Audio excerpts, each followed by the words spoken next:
First story, Guadalcanal, 1943. It was supposed to be just another night on patrol. Guadalcanal wasn't a place you'd want to be, but we were there anyway, doing our job, trying to stay alive. We'd been through enough hell already, dodging bullets, hiding from snipers, and watching friends disappear in the middle of the night.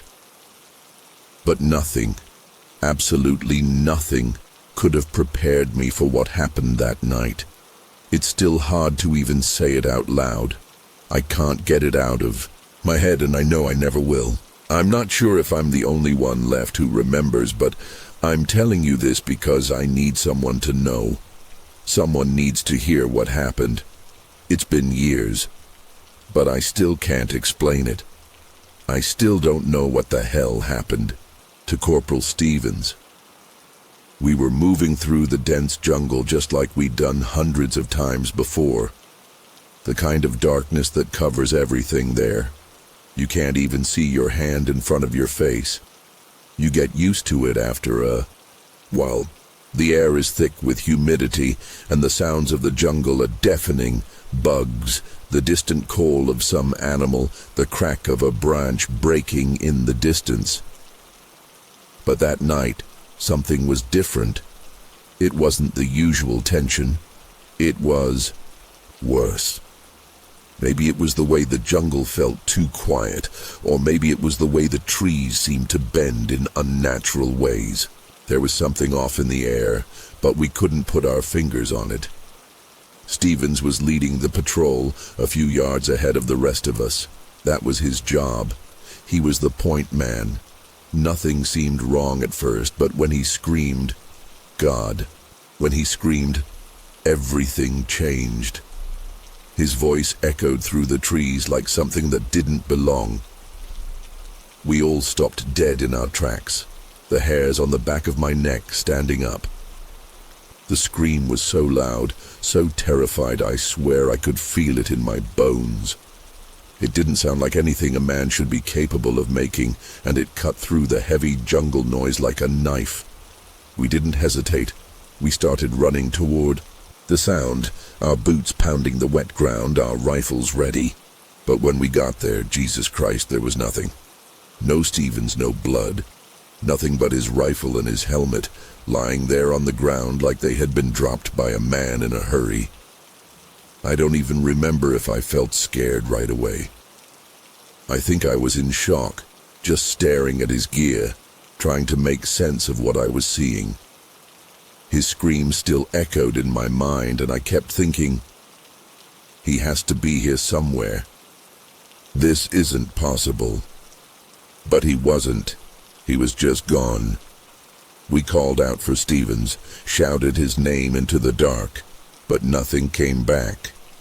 It's not like we could have heard him anyway. The jungle's dense. The sounds get swallowed up by it. But I remember thinking, even then, how unnatural it felt. You could usually hear something out here. Birds, insects, even the wind moving through the trees. But it was silent. Dead silent. It was like the jungle itself had stopped breathing. We combed through the area, checking every damn bush, every tree. We searched for what felt like hours, and I'm not even sure why we kept looking. There was no sign of him, no sign of anything. It was like he had vanished into thin air. But something about that stillness was worse than the usual terror we felt out here. I'm telling you, it wasn't just fear. It was this pressure, this weight that dropped on us the longer we stood there. I'll never forget the moment when I noticed it, the light.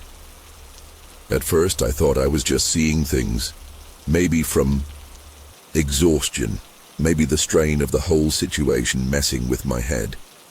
But it wasn't. I'm sure of it. It was faint at first, just a small glow cutting through the trees like a distant firefly. But then it grew. Not fast, but it grew. It was bright, a pale light that almost seemed to breathe, shifting as if it were alive. It didn't make any sense. No fires were lit anywhere around us. We were on the edge of the jungle, far from any base or camp. The light wasn't natural. It wasn't like anything I'd ever seen. My skin started to crawl, my heart was pounding, and that's when I realized something had changed. Stevens was gone, and now this light. It was like the whole world was warping around me. I don't know how long I stood there staring at it. Everything in me screamed to run, to get the hell out of there, but I couldn't. I couldn't tear my eyes away from it. It didn't move like a light should. It wasn't steady. It flickered in this strange, erratic way, like it was trying to pull me in.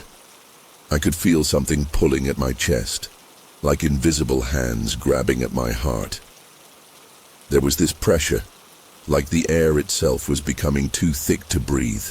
I don't know what it was, but I felt like if I didn't leave right then, I'd be drawn into that thing, whatever it was. I glanced around at the other guys, but they were frozen too. They saw it too, but none of us were saying anything. Nobody was moving. It was like we were all paralyzed by the same invisible force. We couldn't even call out to each other.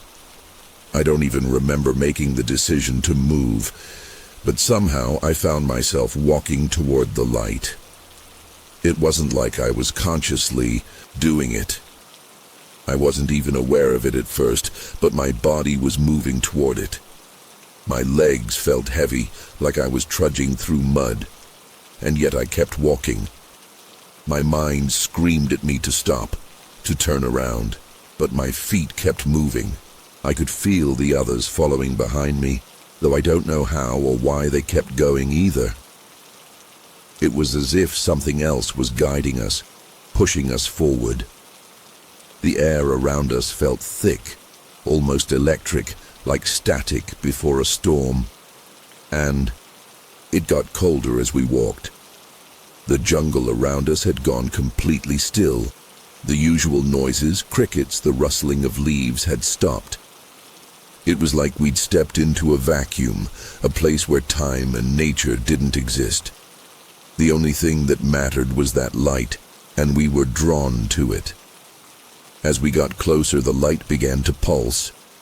It was no longer just a glow, it was a rhythm, like a heartbeat. The intensity was unreal. It felt like it was alive, like it was watching us. My stomach twisted into knots. I tried to turn back, to break free from whatever was pulling us, but it was impossible. I could feel the air getting thinner, like there wasn't enough oxygen to go around. My chest tightened and I couldn't breathe properly. Panic started to claw its way up my throat, but I couldn't even gasp. It was like I was being suffocated by the very atmosphere itself. The others were with me, but they were as silent as I was, moving with the same eerie sense of inevitability. It felt like we were part of something we didn't understand, something bigger than us, something we had no control over. And I knew in that moment that we had gone too far. There was no way out now. Then it happened. I don't know how to explain it, but the light, whatever it was, didn't just get brighter. It shot forward fast, almost too fast for my eyes to track. It was like it was alive, and it reached out toward us. I felt it right in my chest, like a physical blow. A pressure, an overwhelming force that slammed into me and knocked the breath from my lungs. I stumbled, but before I could even fall, everything went white. Just white. Nothing else. No jungle, no trees, no sounds, just pure, blinding white. For a split second, I thought I had died. I couldn't see anything, couldn't hear anything, couldn't even feel anything. It was like I was suspended in nothingness. And then, just as quickly as it had started, it stopped. The light was gone, the jungle was back, and I was standing there frozen with no idea of how I had gotten there. But Stevens was still gone. I didn't understand what had happened, and none of us said anything. We couldn't. None of us could explain it. We stood there for what felt like an eternity, just staring at each other. Nobody spoke, not a word. I don't know if any of us had the words to say what had just happened. It wasn't fear. It wasn't shock. It was something else, something deeper, like we had touched something we were never meant to understand. The air felt suffocating, like it was pressing in on me, making it hard to think. I remember looking around, but everything felt off, like the world was suddenly slightly out of focus. The trees looked darker, the shadows deeper, and the sounds of the jungle, well, they hadn't returned. It was like the entire place was holding its breath, waiting for something. We couldn't even hear our own footsteps on the ground anymore.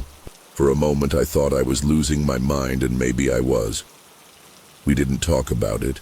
We couldn't. We just turned and began walking back. Our patrol, our mission, our comrades, none of it mattered anymore. We were just walking through the jungle, trying to find our way back, but the terror of what had just happened clung to us like a fog. Stevens was still gone, and it didn't make sense. We didn't talk about the light. We didn't talk about the scream we had heard before, or how it felt like we had crossed into something beyond this world. The whole thing felt wrong. We moved in silence, not looking at each other, not speaking a word. But there was this feeling in the pit of my stomach that I couldn't shake, like we were being watched. I kept glancing over my shoulder, expecting to see something, anything. But there was nothing. Just the jungle, and the silence, and the emptiness. By the time we made it back to camp, we were all different. Quiet, distant. It wasn't like before, when we'd sit around the fire talking, joking about the horrors of war.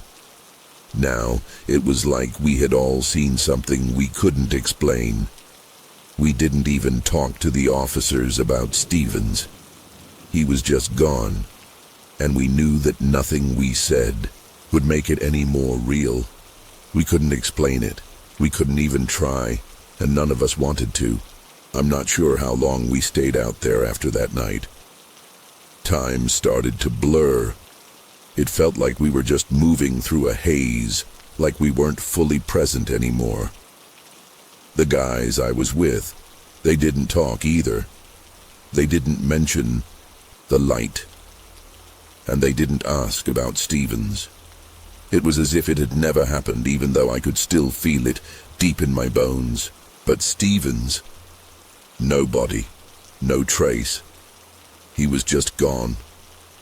It wasn't until days later that I even began to question what happened.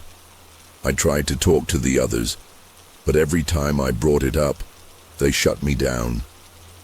They'd look away, muttering something, like, "Don't be stupid," or just shaking their heads. Maybe they thought it was the stress getting to me. Maybe they thought I was losing it. But deep down, I knew that they knew something was wrong, too. There was an unease between us that we couldn't shake, like something invisible had changed between the men I had known for so long. I even overheard one of them talking to another, saying they saw something strange after we left the clearing. The same clearing where Stevens had disappeared. But when I asked about it, they just brushed it off. Something had happened out there, but none of us had the courage to say it out loud. The worst part is that I never felt like I truly left that night behind. It followed me, clung to me like a shadow. I kept waking up, not in the jungle, but back in that white void, alone. Over the years, I've tried to put it out of my mind. I've tried to tell myself it was just the stress of war, the fear, the madness of everything going on around us. But I can't. I can't shake the feeling that something bigger happened that night. I've tried to explain it to myself, tried to make sense of it, but every time I do, the memory hits me like a wave, and it's all I can do to keep from losing myself in it. That light, the scream, Stevens disappearing without a trace. No one's ever really talked about it since, and I doubt anyone ever will. I haven't gone back to Guadalcanal. I don't think I ever will. It's not just the fear. It's something else. Something about the land, about what happened there, that I can't ever forget. It's still out there, whatever it is. And Stevens, he's still out there too. Just gone. I still don't know what happened that night. I don't think I ever will. The officers wrote it off, saying it was just another casualty of war, that Stevens was killed, maybe by enemy fire, and his body just never made it back. But I saw what I saw, and I felt what I felt, and no one can take that from me. I still wonder sometimes, especially when I'm alone late at night, what the others saw that I didn't. Was it the same thing? Was it the same light? I don't know. I'll never know. But the worst part is this. I can't shake the feeling that whatever took Stevens that night is still out there, waiting, watching. I don't know why, but sometimes when the night is quiet enough, I hear it in my head. The faintest echo of a scream. And I know it's not just the past. It's still there somewhere watching. Second story. Lost Between Two Worlds, Northern France, 1950. It's been a long time since it happened, but every time I think about it, I can still feel the weight of the moment, like it happened yesterday. I never told anyone about what I saw, not in full detail anyway. It's not something that's easy to talk about, especially since I don't even fully understand it myself. But after stumbling upon a post on a forum a few weeks ago, I felt like I should share it, in case anyone else out there has experienced something even remotely similar. You see, back in 1950, I met a man who had no business being there, and I've never been able to forget what I saw. I'll try my best to explain. It was a warm spring morning in northern France when it first happened. I was part of a small team of journalists gathering stories and interviewing veterans who had survived the Great War. One of our stops was an old battleground, a place where thousands of soldiers had once fought and died. It was peaceful now, with only the rustling of trees in the breeze and the occasional chirp of birds breaking the silence. But the air was thick with history, and even though there were no battles left to fight, I couldn't shake the feeling that something heavy lingered there. We were walking through what used to be a trench when we spotted him. A man. At first, we thought he was just another war vet, someone who had come to pay his respects or relive the past. But something about the way he stood there caught my attention immediately. He was tall, with dark, almost vacant eyes. He had a look in his face that didn't belong in 1950. It wasn't just that he was older than the rest of the men we'd met. It was that he looked out of place entirely. His uniform was outdated, the style and fabric all wrong. It wasn't anything like the modern-day military uniforms we were used to seeing. This man was wearing a British Army uniform from World War I, complete with the old-fashioned cap, the kind that was almost like a soft, rounded beret. At first, I assumed he was just wearing a costume, perhaps part of a reenactment group, but there was something unsettling about the way he moved. His movements were stiff, mechanical, almost like he didn't quite know where he was. The most disturbing part, though, was how he looked. He didn't seem to have aged a day. He was covered in dirt and grime, as if he'd just come out of a trench, but his face was unchanged. No wrinkles, no signs of time having passed. He looked the same age as when the war ended, in 1918. It was as if he hadn't aged a single moment in the 32 years since the war had ended. We approached him cautiously, unsure of what to make of it. I remember asking him if he was all right, but the way he looked at me, he almost seemed confused, like he didn't recognize the time or place. His eyes darted around, and it took him a long moment to speak. When he did, his voice was strained, like he hadn't used it in years. "Where am I?" he asked, his gaze distant. "What year is it?" He said it so quietly, almost to himself. I figured maybe he'd been through some sort of trauma, maybe some mental scarring from the war. PTSD, maybe. I didn't know much about it at the time. We told him it was 1950, and that we were journalists just passing through. But he didn't react like someone who had just forgotten the year. Instead, he asked, "The war is still on?" And that's when the hairs on the back of my neck stood up. I thought he was joking at first. Maybe he was mentally ill or just playing a strange game, but his expression was so vacant, so utterly blank, that I couldn't brush it off as a simple misunderstanding. This man, this soldier, didn't know what had happened after 1915, after the war that had killed millions. It was as though he had no concept of the years that had passed since he had disappeared. I don't know why, but I felt an intense chill in the air. It wasn't just the cold morning air that made me feel uneasy. There was something deeply off about the way he was standing there staring at us, not just with confusion but with a kind of fear, as though he wasn't supposed to be there at all. We tried to get him to sit down, offer him some water, calm him down, but he refused. He kept asking the same question over and over, like a broken record. "Where am I? What year is it?" Eventually, we called the local authorities to come and take him in, but he resisted. He was surprisingly strong for someone who appeared so confused, and when the officers arrived, he started to panic. He bolted, running deeper into the forest, as if he was trying to escape something we couldn't see. It was terrifying. The man we had been talking to just seconds before was now acting like an animal trapped in the wild, desperate to get away from something that was chasing him. It didn't make sense. The police tried to chase him down, but after a few minutes they gave up. They couldn't understand why he was so terrified, why he was acting like he was being hunted. The whole thing felt wrong.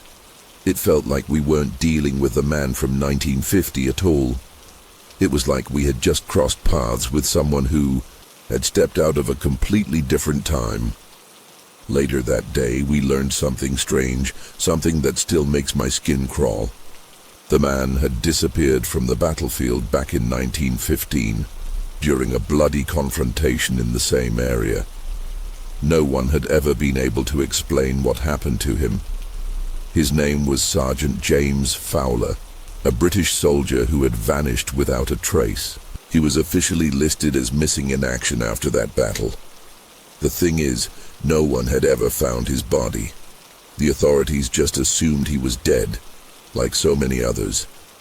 But there he was, in the flesh, standing in front of us, as if no time had passed at all. We didn't hear much about him after that day. The authorities took him in, but when they tried to interview him, it was clear he didn't have any idea what had happened. He couldn't explain where he had been for the last 30-odd years. He didn't even know what year it was when they asked him. He kept saying things like, "I was just fighting, and then it was over, and then it was dark, and I woke up here." The police thought he was just crazy, maybe some sort of mental breakdown, but there was something in his eyes. something desperate that made me think otherwise. He wasn't lying. He wasn't pretending. And even after all these years, I still can't figure out how he ended up back in 1950, looking exactly the same as he had in 1915. He never aged. There's no way he could have. After his brief time in the news, the story just sort of faded away. The authorities were quick to dismiss it as some kind of misunderstanding or mental illness, and eventually, the whole thing was swept under the rug. But I've never been able to shake the memory of meeting him. He was never seen again after that day. No one knew where he went, or if he even left the hospital he was taken to, and to be honest, I don't think anyone cared enough to investigate further. Maybe they thought it was a fluke, just a strange man who had lost his mind. But I knew what I saw, and what I saw didn't make sense. I'll never forget that feeling, standing there in the woods with that man, watching him look around, trying to make sense of something that didn't belong to him. It was like he had slipped through time, and now he was stuck in a world that wasn't his own. What makes it even harder to shake off is the look he gave me just before he disappeared.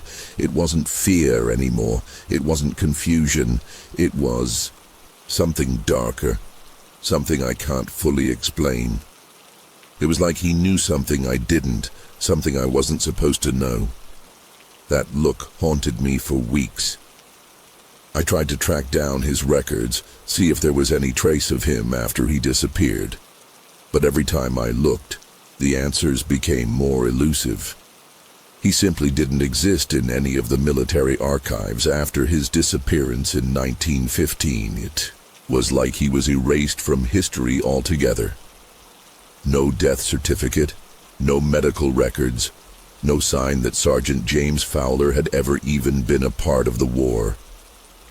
The more I searched, the more I felt like I was uncovering something I wasn't supposed to. Eventually I stopped looking. It's hard to explain why, but I felt like every time I tried to dig deeper, I was stirring something I wasn't ready to face. I don't know if it was fear or exhaustion, but I just let it go.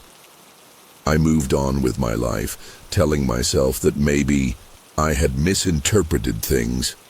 Maybe it was all a bizarre coincidence, but the feeling never left me.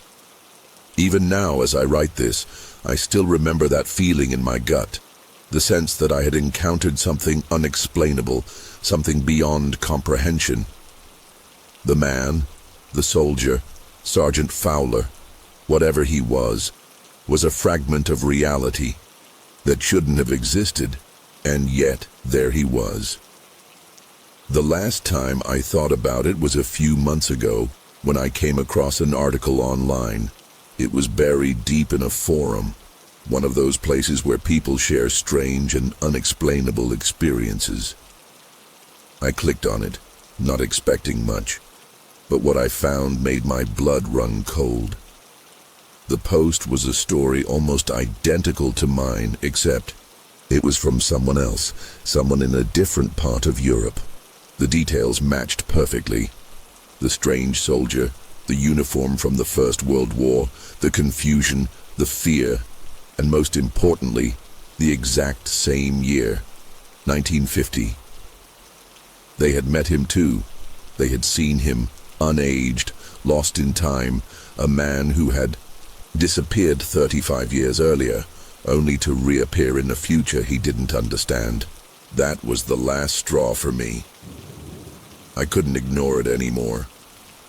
There was something real about this, something far beyond any explanation I'd been given. I knew then that I wasn't crazy. That man, Sergeant Fowler, wasn't the only one who had slipped through time. I still don't know what happened to him, and I don't think I ever will. All I know is that something happened that day in 1950, something I don't fully understand, and that man, whoever he was somehow part of it. I can't help but wonder if there are more like him. People who've slipped through the cracks of time, lost between two worlds, unable to explain how or why they got there. What does it mean? Where did he go? Was it an accident, or was there something else at play, something beyond the limits of what we know? I have no answers, just questions. And every time I think about him, every time I recall his face, the look he gave me, I can't help but feel that the truth is still out there, waiting to be uncovered. I don't know if anyone else will ever come across a man like that again, but I've learned to be cautious about what we think we know about time, about reality. Sometimes things don't make sense because we're not supposed to understand them. That's what I've learned. And that's what I'll always carry with me. I'm not sure what happened that day or why Sergeant Fowler ended up in 1950. But I've never been able to shake the feeling that it was only the beginning of something bigger, something we're not ready to comprehend. For now, all I can do is leave this here, in case anyone else has had a similar experience or maybe knows something that could shed some light on this mystery. Maybe, just maybe, we're all a little more connected to the past and future than we realize. Third story. The Light That Came from Siberia, 1982. I don't know why I'm writing this. I honestly don't. Maybe it's because no one believes me when I talk about it, or maybe it's because I need to get this off my chest. This happened back in 1982, during my time at a Soviet military base in Siberia. I was stationed there with a handful of other soldiers. It was freezing, like it always is out there. But we were used to the cold. None of us were prepared for what happened that night.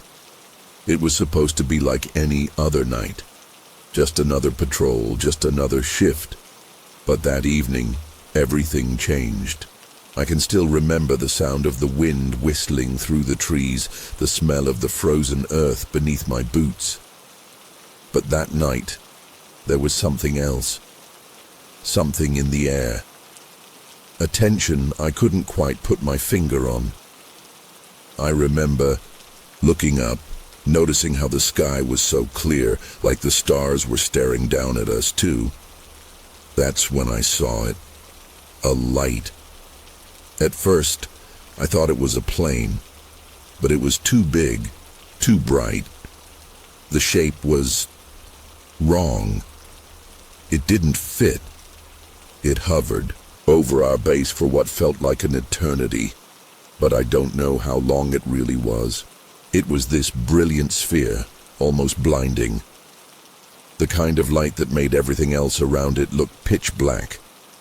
I thought I was going crazy, but others were seeing it too. The whole base went silent.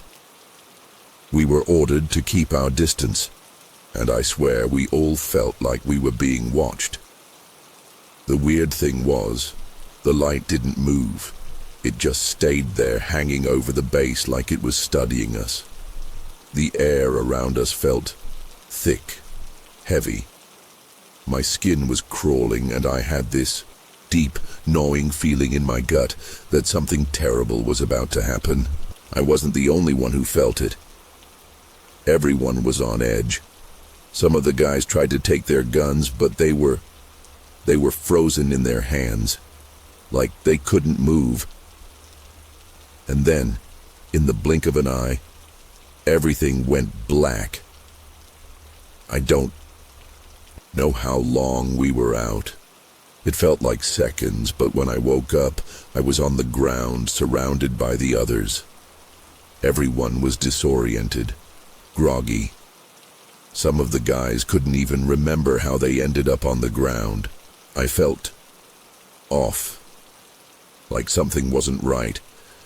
I tried to stand up, but my legs felt like jelly and my head was pounding. I looked around, but the light was gone. Completely gone.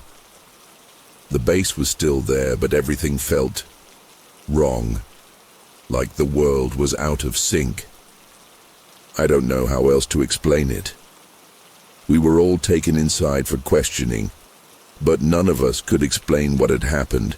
Some of the guys swore they'd seen figures in the light, figures that weren't human. Others said they felt like they were floating. That's when it started, the stories. They said they'd been inside a sphere of light, surrounded by beings that weren't human. They couldn't remember much, but the bits and pieces they described, it sounded like a nightmare. One guy, Ivan, he was shaking like a leaf. He told us he remembered seeing huge eyes, black as night. And not just eyes, there was something else. Some sort of long, thin hands and something else I can't quite explain. Another guy, Dmitri, said he felt like he was being examined. Like they were running tests on him, probing his mind somehow. He couldn't remember specifics, but he said the fear was unbearable. And that's when it hit me. I didn't remember what happened either. I couldn't recall anything after that. Flash of light. It was like a gap in time, an empty space. I wasn't the only one who felt this way. Some of the guys started having these strange dreams, or maybe they weren't dreams. They couldn't say. Just flashes of images, flashes of faces. I know. I couldn't shake that feeling of being watched, of something being inside me. The worst part, days later when they found us wandering around the base. I know, it sounds crazy, but we didn't know how we got there. We were just walking, like sleepwalkers. They said we looked out of it, like we were in a trance or something, but we weren't. I swear we weren't. We just couldn't remember.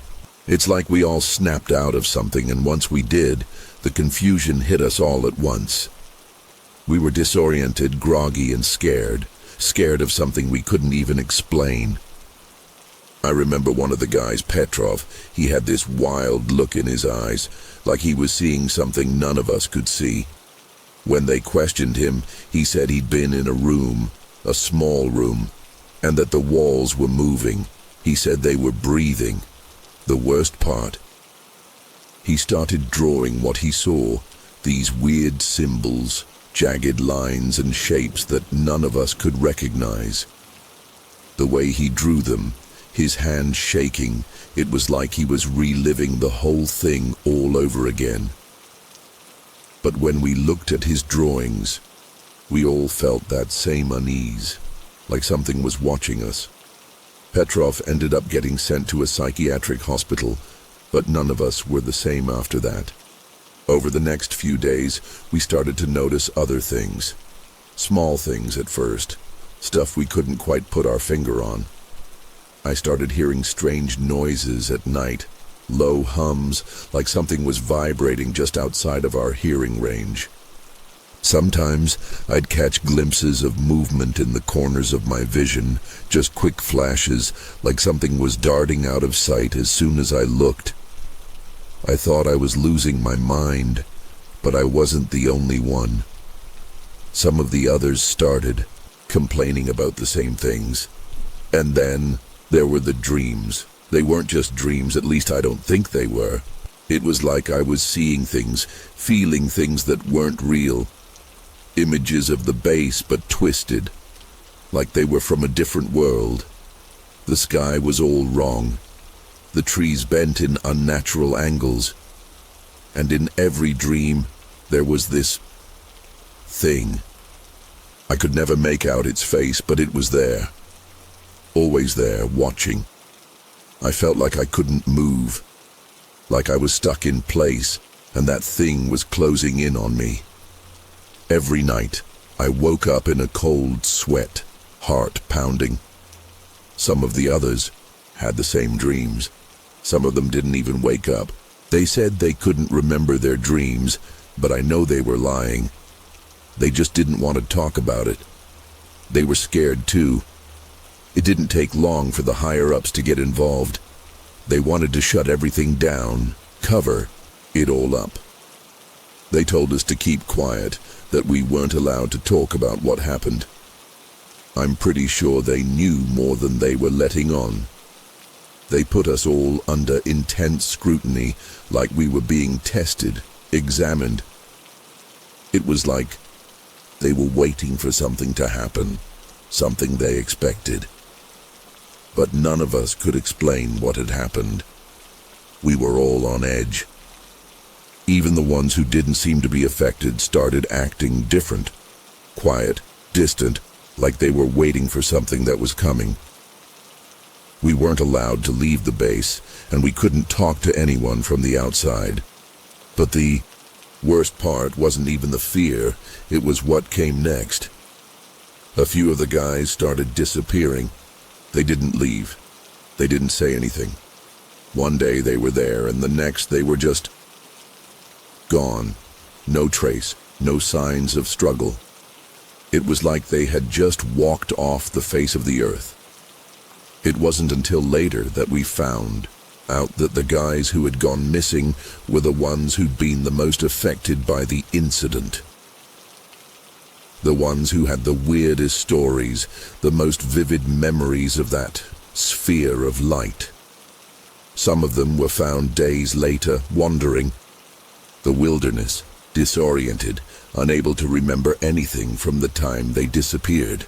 But when they were found, they were different. They weren't the same people. They said the same things over and over. We were taken. We were analyzed.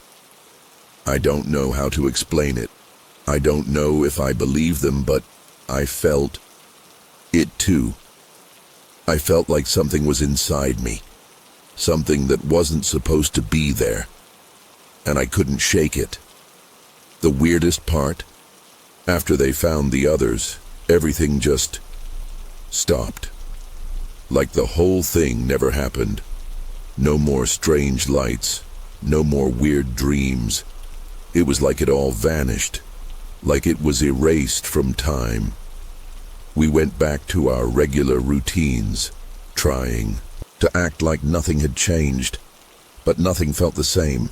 You can't just unsee what we saw or unfeel what we felt. It's like we were all marked in some way, even if no one said anything. I started to notice things in my own body. Small things at first. Flickers of pain, like something was shifting inside me. My vision would go blurry for a second, like there was static in my head. I tried to tell myself it was nothing, just stress or maybe exhaustion from all the nights without sleep. But deep down, I knew. I knew something was wrong. I couldn't look at the sky without feeling that strange pressure in my chest, like it was too big, too open. I kept hearing that hum in my ears, faint but constant. It was the kind of sound that made your teeth rattle, but when I asked the others if they could hear it, they just looked at me like I was crazy. Maybe I was. Then one night, about 2 weeks after the whole incident, something happened that I still can't explain. I was on a late shift, walking through the perimeter of the base, when I heard something. At first it was just a low rumble. I thought it was a storm coming in, but when I looked up, the sky was clear. And that's when I saw it again. That light, the same bright glowing sphere. It wasn't hovering above the base this time. It was moving slowly, like it was coming straight toward me. My heart was in my throat. I froze, and the world felt like it was spinning. I wanted to run, but my legs wouldn't move. I couldn't tear my eyes away from it.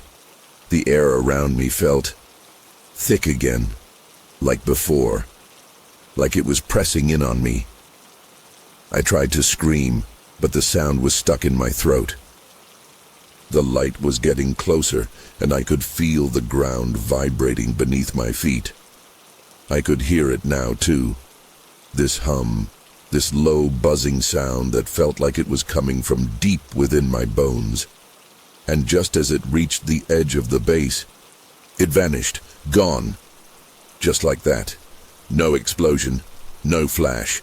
It just disappeared. I don't know what happened after that. I don't remember getting back to my barracks, but I woke up the next morning drenched in sweat, shaking. My heart was still racing. I tried to tell myself it was a dream, that it couldn't be real, but I wasn't the only one who saw it. A few of the others had been outside too, and they all reported seeing the same thing. The light, the hum, everything. But none of us were talking about it anymore. I don't know why, but it was like we all made this unspoken agreement to pretend it didn't happen. The higher-ups kept everything quiet, as usual. We just went back to our lives, trying to ignore the fact that we all knew something wasn't right. I stopped having the dreams after that. The weird flickers in my vision went away. But something stayed with me. That feeling of being watched. That lingering fear that something, somewhere, was still waiting for us to remember. Over the years, I've tried to put all of it out of my mind. I went back to normal life, got married, had kids, did what I could to just live. But sometimes late at night I still feel that pull, that feeling that I'm not alone, even when I'm in a room full of people. I'll catch myself looking over my shoulder or staring up at the sky, expecting to see that damn light again. I don't know if it's paranoia or something else, but the fear never quite left, and I'm not the only one. Every so often I'll run into another guy from the base, and even though we don't talk about it, can't talk about it, there's always that look like they know exactly what I'm thinking. Some of them, I swear, have gone off the deep end. One guy I ran into a few years ago, Sergey, he started talking about the visit out of nowhere. Said he couldn't get the images out of his head. I tried to avoid him after that. I didn't want to hear it. But I couldn't help it. There was something in his voice, a desperation. He was obsessed. He said, they're still out there watching. And the worst part, I think he believed it. I think he still does. And I'm not sure, but I don't think I've completely shaken that feeling myself. I used to laugh at it, at him. But now I wonder, maybe he was right. Last year I got a phone call from an old friend, Victor, who was stationed with me back then. He sounded different, like something had broken inside him. He wanted to meet up, but when I asked why, he hesitated. Finally, he told me that he had been having these visions. That's what he called them, and I could hear it in his voice, that same edge of fear that I hadn't heard since the base. He said he had been seeing things, images, faces, the same symbols Petrov had drawn. And the worst part, Victor said that he felt like something had changed inside him, like they had done something to him, something irreversible. I didn't know what to say, so I just listened. He said he was sure it was happening to others too, guys we served with, people we knew. He thought they were all being affected, but no one was talking about it. He told me to be careful. Whatever it was, he said, it's still out there. And after that call, I haven't heard from him again. I tried reaching out a few times, but he's disappeared. I don't know where he went, but I can't help feeling that whatever he was talking about, it wasn't over. I don't know if I'm just paranoid, but something inside me tells me it never will be. I haven't told anyone this, but lately I've been getting strange phone calls in the middle of the night. I don't recognize the number. When I pick up, there's just static at first. Then sometimes I swear I hear a voice, low, distorted, like it's coming from a long distance. The voice is always the same. It's time to remember. I can't explain it. I don't know who it is, but something about it chills me to the bone. I've tried blocking the numbers, but they just keep calling. I even changed my number, But the calls still come, and every time they do, I feel that old fear rising in my chest, that old weight pressing down on me. It's like something is trying to drag me back to that place, back to that base. It's like it's never really gone, like it's waiting for us to come back. I don't know if I'll ever be free of it. I keep thinking about those men we lost, the ones who disappeared and those who came back, but weren't the same. Maybe they saw something we couldn't, or maybe we all did, but none of us are ready to admit it yet. I don't know how to explain it, but I think whatever happened to us in Siberia, it's far from over. And part of me wonders if it's only a matter of time before it all starts again. There's something else I can't shake, something that happened shortly after I started getting those calls.